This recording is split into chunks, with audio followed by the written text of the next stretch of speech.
Hello friends, welcome back to my YouTube channel education arena. मैं प्रिंस द्विवेदी आज आपके लिए बहुत ही इंपॉर्टेंट वीडियो लेकर आ चुका हूं पॉलिटी एम लक्ष्मीकांत बुक की, जो कि इस वीडियो में हम डिस्कस करने वाले हैं रेगुलेटिंग एक्ट ऑफ 1773 के आगे के एक्ट, जो कि Pitt's India act of 1784 and act of 1786 को। तो चलिए हम वीडियो को स्टार्ट करते हैं। और वीडियो को स्टार्ट करने से पहले मैं यही रिक्वेस्ट करता हूं आप सबसे कि वीडियो को लास्ट तक देखें, क्योंकि अगर लास्ट तक देखेंगे आप तभी आपको ये वीडियो समझ में आने वाली है। और ज़्यादा से ज़्यादा अपने दोस्तों के बाद वीडियो को शेयर करें, लाइक करें, चैनल को सब्सक्राइब करें और बेल आइकन ज़रूर प्रेस कर दें। तो चलिए फ्रेंड्स, आज इस वीडियो को स्टार्ट करते हैं। और आज इस वीडियो में हम आपको पिट्स इंडिया एक्ट ऑफ 1784 के बारे में बताने वाले हैं।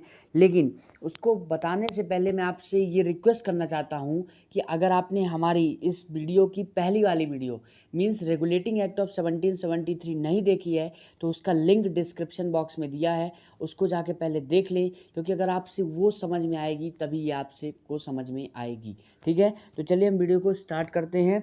और जैसा कि आपको मैं बता दूं कि जो ये पिट्स इंडिया एक्ट है 1784 का, ये रेगुलेटिंग एक्ट ऑफ 1773 के बाद इम्पॉर्टेंट एक्ट है। ठीक है, तो आप इसको मिस नहीं कर सकते हैं, ये बहुत ही इम्पॉर्टेंट एक्ट है।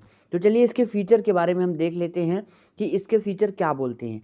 तो इसका पहला फीचर है, चलिए हम थोड़ा जूम कर देते हैं जिससे आपको परेशानी ना हो।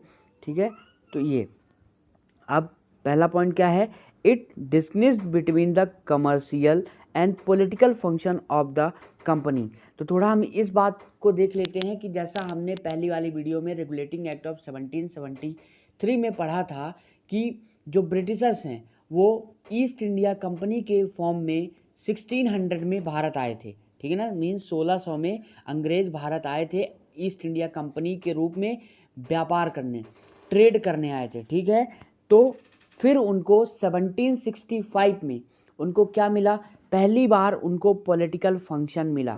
ठीक है ना, ब्रिटिश गवर्नमेंट ने उनको बोला कि आप कमर्शियल फंक्शन मतलब ट्रेड करने तो आए थे, अब आप पॉलिटिकल फंक्शन भी ले लो। तो कहने का मतलब कि ईस्ट इंडिया कंपनी कमर्शियल और पॉलिटिकल फंक्शन दोनों को क्या कर रही थी, रूल कर रही थी, दोनों को देख रही थी। ठीक है ना, इन दोनों को कौन देख रहा था, ईस्ट इंडिया कंपनी देख रही थी। अब देखिए, ईस्ट इंडिया कंपनी के अंदर ही एक बॉडी बना दी गई थी जिसको क्या बोला गया था, कोर्ट ऑफ डायरेक्टर्स। क्या बोला गया था, कोर्ट ऑफ डायरेक्टर्स। वही कमर्शियल और पॉलिटिकल फंक्शन दोनों को देख रही थी। मतलब commercial and political function were under the control of the court of directors. मतलब ईस्ट इंडिया कंपनी के अंदर एक ऑफिस था, पोस्ट था, जिसका नाम था कोर्ट ऑफ डायरेक्टर्स। वो कमर्शियल और पॉलिटिकल फंक्शन दोनों को क्या कर रही थी, क्या कर रही थी, रूल कर रही थी, कंट्रोल कर रही थी। ठीक है, ये किस में कंट्रोल कर रही थी, रेगुलेटिंग एक्ट ऑफ 1773 में। तो वही बात बोला गया है कि पिट्स इंडिया एक्ट ऑफ 1784 में क्या किया गया कि जो कोर्ट ऑफ डायरेक्टर्स कमर्शियल और पॉलिटिकल फंक्शन दोनों को रूल कर रही थी अकेले, अब इसको अलग अलग कर दिया गया। कहने का मतलब कि अब कमर्शियल फंक्शन को कोई और रूल करेगा और पॉलिटिकल फंक्शन को कोई और रूल करेगा। ठीक है, तो अब चलिए देख लेते हैं कि जब दोनों को अलग अलग कर दिया गया तो कौन किसको रूल करता है।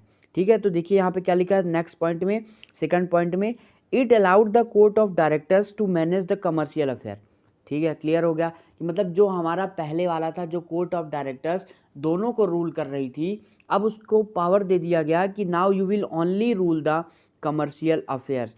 मतलब अब आप सिर्फ ट्रेडिंग वाले उसको देखेंगे, कमर्शियल बस को देखेंगे आप। ठीक है, अब भाई बात आती है कि जब कोर्ट ऑफ डायरेक्टर्स कमर्शियल को देख रही है तो पॉलिटिकल को कौन देखेगा। तो इसके लिए एक नई बॉडी बनाई गई जिसको क्या बोला गया, बोर्ड ऑफ कंट्रोल। क्या बोला गया, बोर्ड ऑफ कंट्रोल बोला गया। अब बोर्ड ऑफ कंट्रोल किसको मैनेज करेगी, पॉलिटिकल अफेयर्स को, पॉलिटिकल फंक्शन को। तो क्लियर हो गया कि 1784 के पिट्स इंडिया एक्ट में क्या किया गया, सबसे पहले तो जो कमर्शियल और पॉलिटिकल फंक्शन थे उसको अलग अलग कर दिया गया, और कमर्शियल को कोर्ट ऑफ डायरेक्टर्स कंट्रोल करेगा, मैनेज करेगा, और पॉलिटिकल फंक्शन को बोर्ड ऑफ कंट्रोल करेगा। क्लियर हो गया दो पॉइंट। अब चलिए तीसरे पॉइंट की ओर बढ़ते हैं और तीसरा पॉइंट देख लेते हैं कि हमारा तीसरा पॉइंट क्या है। ठीक है, तो तीसरा पॉइंट क्या है, it empowered the board of control मतलब ये जो ब्रिटिश गवर्नमेंट थी, इसने ईस्ट इंडिया कंपनी को पावर दिया। अब ईस्ट इंडिया कंपनी ने बोर्ड ऑफ कंट्रोल को पावर दिया to supervise and direct all operation. Political function मतलब क्या? पॉलिटिकल फंक्शन मतलब कि जो पॉलिटिक्स से रिलेटेड जितने भी अफेयर्स हैं उसको कौन देखेगा? बोर्ड ऑफ कंट्रोल देखेगा। तो अब सारी की सारी पावर बोर्ड ऑफ कंट्रोल को दे दी गई कि आप पॉलिटिकल फंक्शन को अच्छे से संभालिए, उसको सिविल को भी, और मिलिट्री गवर्नमेंट और रिवेन्यूज टैक्स कलेक्ट करना है, मिलिट्री से संबंधित रिलेशन मैटर है, उसको भी कौन संभालेगा? बोर्ड ऑफ कंट्रोल संभालेगा। ठीक है, तो ये 3 पॉइंट थे हमारे, और ये बहुत ईजी है। पिट्स इंडिया एक्ट 1784 इससे क्लियर होता है। आपको पहला पॉइंट एक बार और बता दूं कि पहले पॉइंट में क्या था कि कमर्शियल और पॉलिटिकल फंक्शन को अलग अलग कर दिया गया था। कमर्शियल फंक्शन को कोर्ट ऑफ डायरेक्टर्स मैनेज कर रहा था और पॉलिटिकल फंक्शन को बोर्ड ऑफ कंट्रोल मैनेज कर रहा था। ठीक है, अब तीसरे पॉइंट में क्या बोला गया है कि जो ईस्ट इंडिया कंपनी है, या बोल सकते हो कि ब्रिटिश पोजीशन है, ब्रिटिश गवर्नमेंट है, उसने बोर्ड ऑफ कंट्रोल को इतनी ज़्यादा पावर दे दी कि he can supervise direct all operation, सारे काम पॉलिटिक्स से रिलेटेड वो कर सकता है, फिर वो सिविल से रिलेटेड हो या फिर मिलिट्री गवर्नमेंट से या फिर रेवेन्यू मतलब टैक्स कलेक्ट करना हो। क्लियर हो गया? चलिए थोड़ा हम और देख लेते हैं आगे क्या है यहाँ पे। हाँ, यहाँ पे ये चीज़ लिखी है कि ये जो एक्ट था ये 2 रीज़न के लिए बहुत फेमस था, वॉज सिग्निफिकेंट फॉर 2 रीज़न। पहला क्या था कि कंपनी की जो टेरिटरीज थी, मतलब इंडिया में जहाँ जहाँ कंपनी का अधिकार था, भारत के उस जगह पर जहाँ जहाँ कंपनी का अधिकार था, उसको अब डायरेक्टली क्या बोले जाने लगा था कि ये ब्रिटिश गवर्नमेंट का है। ठीक है ना, कहने का मतलब कि जहाँ जहाँ कंपनी किससे परमिशन लेके भारत आई थी? ब्रिटिश गवर्नमेंट से। तो जो कंपनी की जगह थी भारत में, उसको पहली बार क्या बोला जाने लगा था कि ब्रिटिश पोजीशन है, मतलब इस पे ब्रिटिश का कब्जा है। और दूसरा पॉइंट क्या बोला गया था? दूसरी चीज़ किसके लिए इंपॉर्टेंट था कि British government was given the supreme control over company affair. British government को सब पावर दे दी गई थी कंपनी के अफेयर्स को देखने के लिए, उसको एडमिनिस्ट्रेशन, उसको चलाने के लिए। ठीक है, तो यहाँ से आपका पिट्स इंडिया एक्ट ऑफ 1784 ख़त्म होता है। अब इसी के बाद चलिए हम थोड़ा देख लेते हैं हम क्या देख लेते हैं, हम देख लेते हैं एक्ट ऑफ 1786 क्या था। ये भी बहुत इंपॉर्टेंट एक्ट है, छोटा सा एक्ट है, हम बहुत जल्दी इसको ख़त्म कर देते हैं। तो चलिए हम देख लेते हैं एक्ट ऑफ 1786 क्या था। तो चलिए बात करते हैं एक्ट ऑफ 1786 की। देखिए, एक्ट ऑफ 1786 किसी की बात मनवाने के लिए था। किसकी बात? चलिए बता देता हूँ कि जो 1786 में, आपको पता है कि 1786 में लॉर्ड कॉर्नवालिस जो थे, उनको गवर्नर जनरल ऑफ बंगाल क्या किया गया था? अपॉइंट किया गया था। ध्यान रखिएगा, 1786 में लॉर्ड कॉर्नवालिस को, उन्हीं कॉर्नवालिस को जिन्होंने परमानेंट सेटलमेंट, स्थायी बंदोबस्त को इंट्रोड्यूस किया था, ठीक है ना, तो उन्हीं को 1786 में अपॉइंट किया गया as a governor general. British government ने बोला कि आपको अपॉइंट किया जाता है गवर्नर जनरल ऑफ बंगाल। तो ठीक है, ये बोल दिया ब्रिटिश गवर्नमेंट ने। अब किसने? लॉर्ड कॉर्नवालिस ने क्या बोला कि हम बनने के लिए तैयार हैं, लेकिन 2 शर्तें हैं हमारी। I have 2 demands. He place 2 demands to accept the post. बोला कि हम तैयार हैं पोस्ट को एक्सेप्ट करने के लिए, लेकिन मेरी 2 शर्तें हैं। अब वो 2 शर्तें क्या थी, चलिए उसको भी देख लेते हैं। तो यहाँ पे देखिए, पहली उनकी क्या शर्त थी, देख लेते हैं। पहली शर्त थी क्या? He should be given power to override the decision of the council. अब देखिए, आपको ध्यान होगा तो रेगुलेटिंग एक्ट ऑफ 1773 में क्या किया गया था कि ये जो गवर्नर पहले गवर्नर होते थे, गवर्नर ऑफ बंगाल, तो उसको गवर्नर जनरल ऑफ बंगाल बना दिया गया था 1773 में।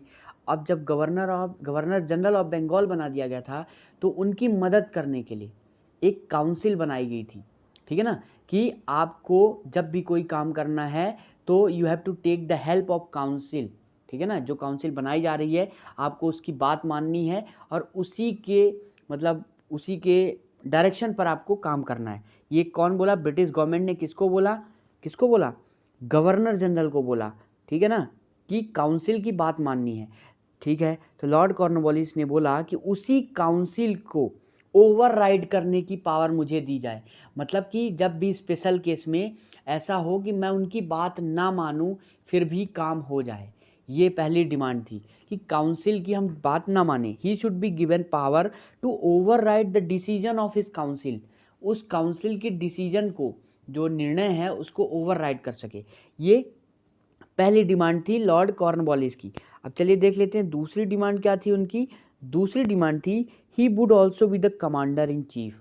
मतलब उनको कमांडर इन चीफ भी बनाया जाए, मतलब कि मिलिट्री का भी मेन बनाया जाए, ठीक है ना, सैनिक का भी मुखिया बनाया जाए, कमांडर इन चीफ बनाया जाए। तो जब ब्रिटिश गवर्नमेंट ने ये दो क्या किया, इन दोनों डिमांड को क्या किया, एक्सेप्ट कर लिया, तो फिर ये एक्ट लाया गया। कौन सा एक्ट? 1786 का एक्ट।